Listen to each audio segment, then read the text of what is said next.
Yeah, a couple things.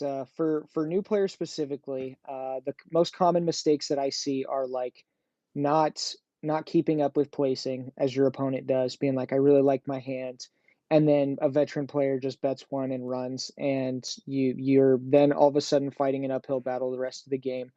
The second biggest mistake I see is when they take a big hit, they say, "There's nothing I can do to stop that," instead of saying, "I'll take it." Right? You don't want to telegraph, and 99% of the time, it's not a bluff. They actually have nothing to stop it. You're conveying a whole lot of information to your opponent by doing that. And that kind of leads into the third thing, which is if you watch people like Phil Keffer and Marcel and me and others play, they often don't play their last card in their hand until it's absolutely necessary because having Hmm. concealed information is a question mark. As soon as you're open handed, there is no secrets. It's just a chessboard, and you can analyze exactly what can and can't be done and how many actions it's going to take. So, having that bit of mystery gives you a huge edge and will often get you concessions. Um, Regardless of what the card in your hand is versus showing it.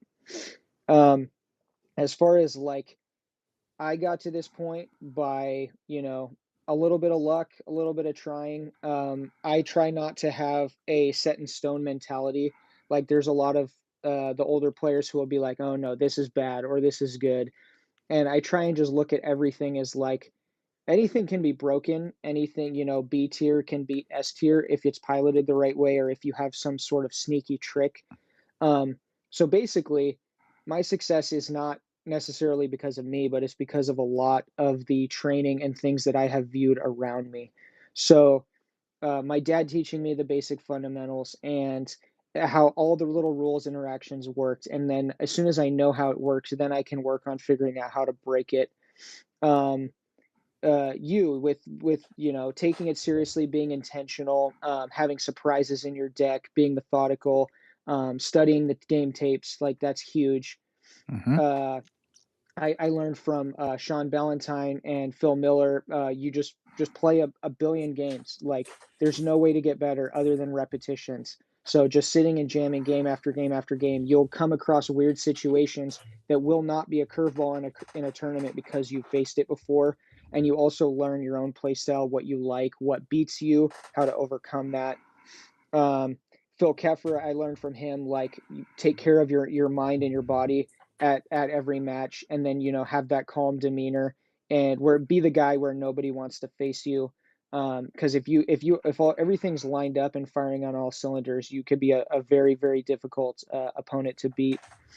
And then Dave and Phil Miller also the bet big thing. Like, don't be afraid. It's definitely a learned thing, but sometimes it's your moment. You have a big deck and your opponent hit power pack, and that's your moment to bet five for the win. And sometimes if you squander that opportunity, you will lose later on down the line. So don't be too timid and kind of learn when you can take those shots, because they're points.